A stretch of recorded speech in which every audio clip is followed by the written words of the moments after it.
എറണാകുളം നഗരത്തിൻ്റെ സ്ഥിരാകേന്ദ്രം ഇപ്പോൾ വൈറ്റില ജംഗ്ഷനായി മാറിയിരിക്കുന്നു. ഒരു കാലത്ത് ഫോർട്ട് കൊച്ചിയിലും മട്ടാഞ്ചേരിയിലും കേന്ദ്രീകരിച്ചിരുന്ന ഈ നഗരത്തിൻ്റെ കേന്ദ്രം ഇപ്പോൾ വൈറ്റില പിടിച്ചടക്കിയിരിക്കുന്നു. വൈകുന്നേരമായാൽ വൈറ്റിലയിൽ പോയി കാപ്പി കുടിക്കാൻ എറണാകുളത്തുകാർക്ക് ഇപ്പോൾ വലിയ താല്പര്യമാണ്. കാരണം നഗരത്തിൻ്റെ എല്ലാ ഭാഗങ്ങളിൽ നിന്നും എളുപ്പത്തിൽ എത്തിച്ചേരാവുന്ന സ്ഥലമാണ് എറണാകുളം വൈറ്റില ബസ് സ്റ്റേഷൻ പരിസരം. പുതിയ ജനറേഷന് പോലും വൈറ്റിലയുടെ പ്രാധാന്യം ഉൾക്കൊള്ളുവാൻ സാധിച്ചിട്ടുണ്ട്. സ്റ്റാർബക്സ് കോഫി ഷോപ്പ് പോലെയുള്ള ആധുനികമായ യൂറോപ്യൻ രീതിയിലുള്ള കോഫി ഷോപ്പുകളും ഇവിടെ റെഡിയായി നിൽപ്പുണ്ട്. അതുപോലെ കെഞ്ചുക്കി ഫ്രൈഡ് ചിക്കൻ പോലെയുള്ള പടിഞ്ഞാറൻ ഭക്ഷണശൈലികളും വൈറ്റിലയിൽ എത്തിക്കഴിഞ്ഞു. അതിനു പുറമെ പരമ്പരാഗതമായ രീതിയിൽ നോൺ വെജിറ്റേറിയൻ ഭക്ഷണം കൊടുക്കുന്ന ചില്ലാക്സ് റെസ്റ്റോറൻറ്റും സിലോൺ ബേക്ക് ഹൗസും സുപ്രീം ഫുഡ്സും ഇവിടെയുണ്ട്. കുറെ കൂടി ചെലവ് ചുരുങ്ങിയ CM റെസ്റ്റോറൻറ്റും വൈറ്റിലയിൽ സ്ഥാപിച്ചിരിക്കുന്നു. വൈറ്റിലയ്ക്ക് ഇത്രയധികം പ്രാധാന്യം കിട്ടുവാൻ കാരണം റോഡ് ഗതാഗതവും റെയിൽ ഗതാഗതവും മെട്രോ ഗതാഗതവും വാട്ടർ ട്രാൻസ്പോർട്ട് സിസ്റ്റവും ഇവിടെ ഒരുമിച്ച് വരുന്നതുകൊണ്ടാണ്. വിശാലമായ വൈറ്റില ബസ് സ്റ്റാൻഡിൽ 13 ബസ് ബേകളും 65 ബസ്സുകൾക്കുള്ള പാർക്കിംഗ് സൗകര്യവുമുണ്ട്. തൃശ്ശൂർ, ആലപ്പുഴ, കോട്ടയം, ഇടുക്കി ജില്ലകളിൽ നിന്ന് വരുന്ന ബസ്സുകൾക്ക് വിശാലമായ സ്ഥല സൗകര്യം ഇവിടെ ഒരുക്കിയിട്ടുണ്ട്. അതുകൊണ്ടാണ് 24 മണിക്കൂറും വൈറ്റില ബസ് സ്റ്റേഷനിൽ വമ്പിച്ച തിരക്ക് അനുഭവപ്പെടുന്നത്. ബസ് സ്റ്റേഷന്റെ നേരെ മുമ്പിലാണ് മെട്രോ സ്റ്റേഷൻ സ്ഥാപിച്ചിട്ടുള്ളത്.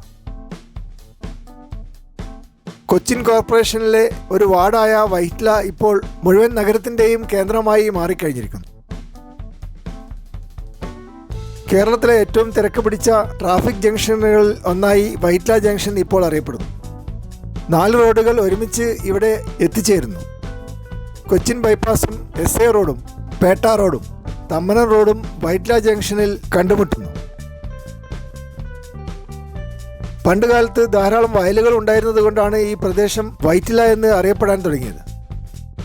എളംകുളവും വൈറ്റിലയും ഒരു കാലത്ത് പാടശേഖരങ്ങൾ മാത്രമുണ്ടായിരുന്ന ഒരു സ്ഥലമായിരുന്നു.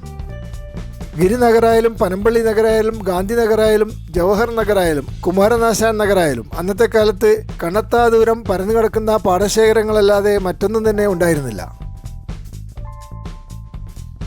ഏകദേശം 60 വർഷം മുമ്പാണ് വൈറ്റില ഒരു മുനിസിപ്പാലിറ്റിയായി മാറിയത്. പിന്നീട് വമ്പിച്ച വികസനമാണ് ഇവിടെ നടന്നിട്ടുള്ളത്.